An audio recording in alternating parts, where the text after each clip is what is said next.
Can you hear me? Yes. Okay, great. So first of all, thank you very much for inviting me to share our vision, our mission, and our plans for 2026 regarding the IPv6 Council, Spain.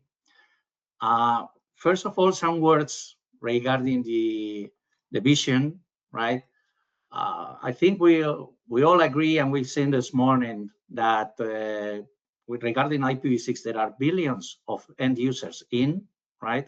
So here we can say that we have followed pretty well the internet model with IPv6, right? Where end users come first and large organizations, public infrastructures, enterprises normally come afterwards. It's exactly the same we lived many years ago with the email, right? So we are moving a little bit from the focus in ISPs and citizens, because we have most of the retail there already. And we are moving to another couple, which are enterprises and public infrastructures that are served by technology providers, right? So now it's the right point to make enterprises and public infrastructures to join the IPv6 adoption. And here I would like to congratulate all French companies, ISPs, and also a regulator, because the tremendous success of IPv6 in France regarding the end users. I think you are leading the way, and you demonstrate that the ISP's competition help, but also that the smart regulation makes the things happen, right? So with this vision, the mission that we've given ourselves since 2 years ago, more or less, in the IPv6 Council of Spain, is to foster the corporate awareness and adoption. And I have to say that in most of the things, we agree with all the messages from Veronica, right? And actually, we're working with her in a common initiative with other IPv6 councils in Europe that I will introduce at the end, right? And it is true, enterprises need to join, but there are many stoppers, there are many barriers, and we 100% agree with the analysis that Veronica presented, right? In our case, we gave ourselves 3 priorities for 2026, right?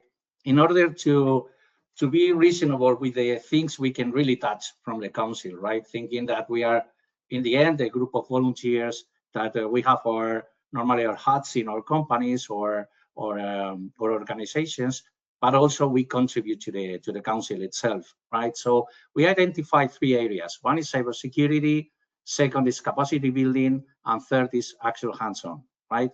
In each of them, in each of these areas, we've identified which is the problem that we are going to solve, or we are going to address mainly. I don't mean that this is the biggest issue in each one of these areas, but we mean that this is the main points that we can tackle from the council, right? So regarding cybersecurity, the problem or the 2 problems we identified that we are able to touch in the end are that IPv6 is not present at all in the security conferences, right? At least this is what we've seen in Spain, but also in some other events we are monitoring. And it's not also in the agenda and the priorities of security authorities. It is true that in some countries, like in Germany, in Europe, they are aware. We can see it's mentioned, there are actions, but it's not something that is standardized, right? So our idea is to build an action plan for this year, right? And we've started by creating, some months ago, a group of Pentesters, right? That they are specialized on IPv6, of course. And the idea is that they feed authorities, conferences, and also the capacity building area with some information, right? And the 3 phases they are considering is, first, they are just setting up their private environments for ethical hacking regarding IPv6, and they are sharing this in the web of the council, right? They are sharing the setups for Kali Linux, for Windows 11, for Mac OS, all right? So with all the tooling that they identify that they need for their testing.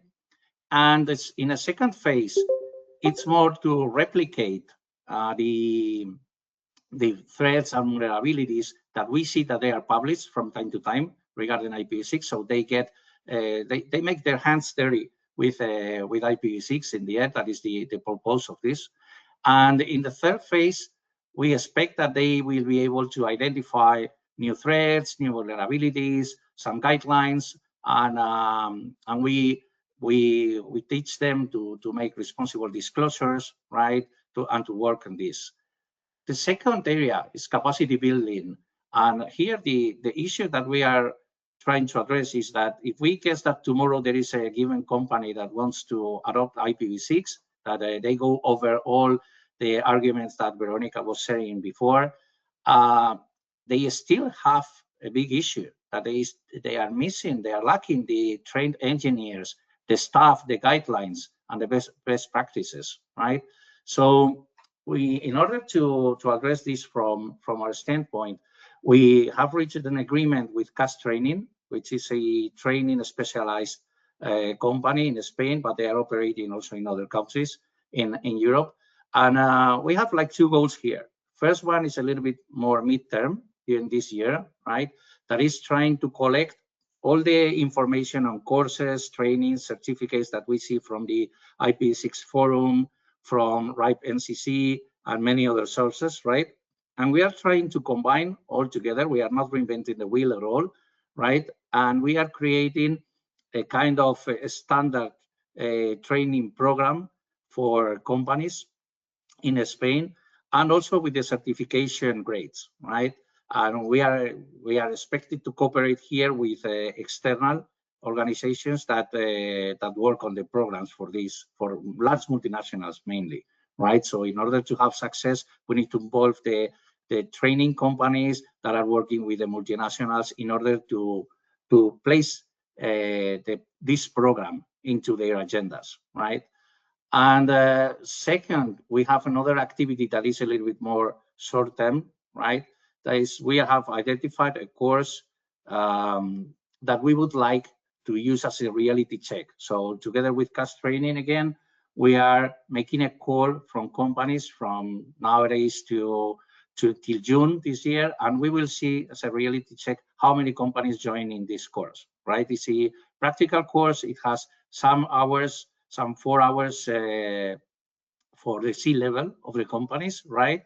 And then there is an introduction to IPv6 in different areas that are meaningful for companies, and a little bit of laboratory as well.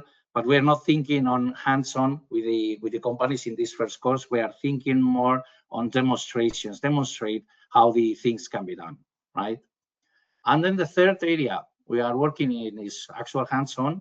And the issue that we are identifying here is that we see that the corporations, they are lacking not only these trained engineers, but also the actual experience of them, right? And we would like to start to invite them similarly to hackathons, challenges that we pose in the community. We would like to start to involve enterprises on IPv6 hands-on, right? And here we are thinking on a large hands-on event for June the 17th with a large cloud provider, right? That we all know that is leading the IPv6 way. This is something that is not announced, but we are already preparing for June the 17th. So stay tuned to the IPv6 Council web in case you would like that any other company abroad would participate here. And we are working as well with the IoT Math Lab. This is a laboratory in Madrid. They have made a reference architecture. They have compiled mainly reference architectures from different sources.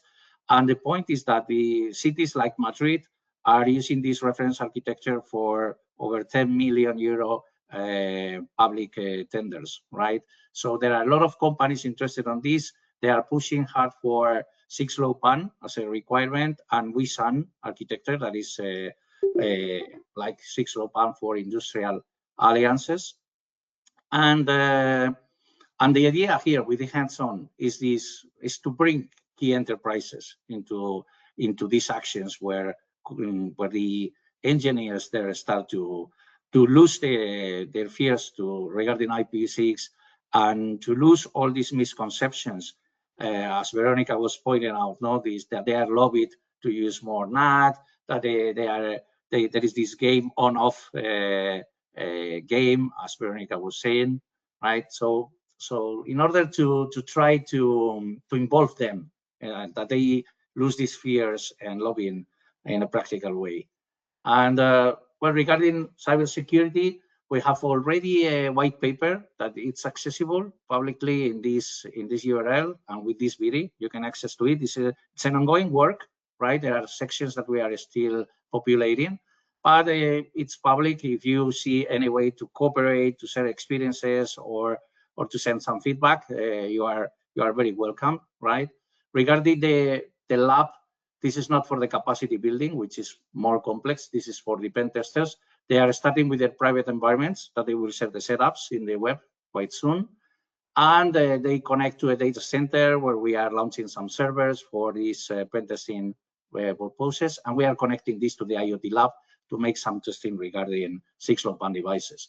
For capacity, we have already identified the different tasks that we would like to run this year. And as I was saying before, the idea is to cooperate with third parties, like it stands for with Open EDG, sorry, in order to identify certifications and certification programs, right? And last but not least, we are this year considering a European activity with different councils. You can see that French Council is involved, right? But you can see different councils from the UK, from Belgium, Germany, and Ireland. And there is one guy in the commission that perhaps you know, Jorge, that is helping us with some feedback, some guidance, etc. The idea here is that we would like to work at the EU level, right? And we are giving ourselves the challenge to build something, a paper, a letter, something that we would like to share with policymakers at a national, but also European level, right? So that we can create awareness and we can also get their support. We are thinking on something that is like a kind of actionable plan, right? Whatever the shape will be in the end. It's a work that is still ongoing, right? We are giving the shape to this among all of us, right? And we are still there. So if you see any possibility to cooperate, of course, you can contact Tajib, that is involved from the French Council, but you can contact us directly as well. And the idea here is to focus on two main axes. First, how we can increase European future networks competitiveness and innovation, thanks to the IPv6 adoption, right? And how we can address the challenge and the risks regarding cybersecurity, right? Because as Veronica was introducing before, first, the fact that you are not aware that IPv6 is in your organization, that doesn't mean that it's not there. There is a report from a consultancy company in the US. They were analyzing the 21 energy companies in the US, and there was up to 6% of IP assets in IPv6 that were not identified by the tooling they had, right? So cybersecurity is a key priority, right? Because otherwise public infrastructures companies might be at risk at a given moment. But also there is a much more positive argument, that is the opportunities that IPv6 is bringing. You remember perhaps this report from Roland Berger. They are talking about trillions, right? Okay, maybe the figure is not updated, but the most important is that we see that the large companies out of the European Union that have been starting to play with IPv6 to make their hands dirty, they are identifying key features or key consequences. For instance, you remember that the UX experience has been reported as better from different companies, mainly because of the use of V6 only from mobile companies, right? You can see the Matter and Threat Alliance using 6LoWPAN for the home IoT, but we see now the Wi-SUN Alliance for Industrial IoT using as well 6LoWPAN. And of course, we have the case of SRv6 for network automation, network as code, right? That it has been implemented by companies like Alibaba. They announced this a couple of years ago in the Mobile World Congress, and Goldman Sachs together with AT&T. So the point is that there are companies that have started to enjoy the benefits of IPv6, to derive consequences, and they are creating the future. And this is something that in Europe we need really to get up to date, right?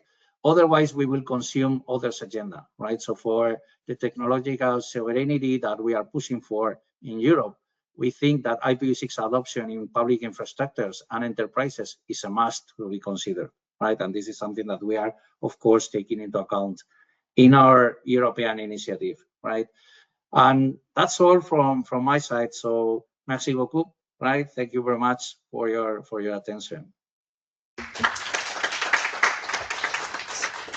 Thank you very much.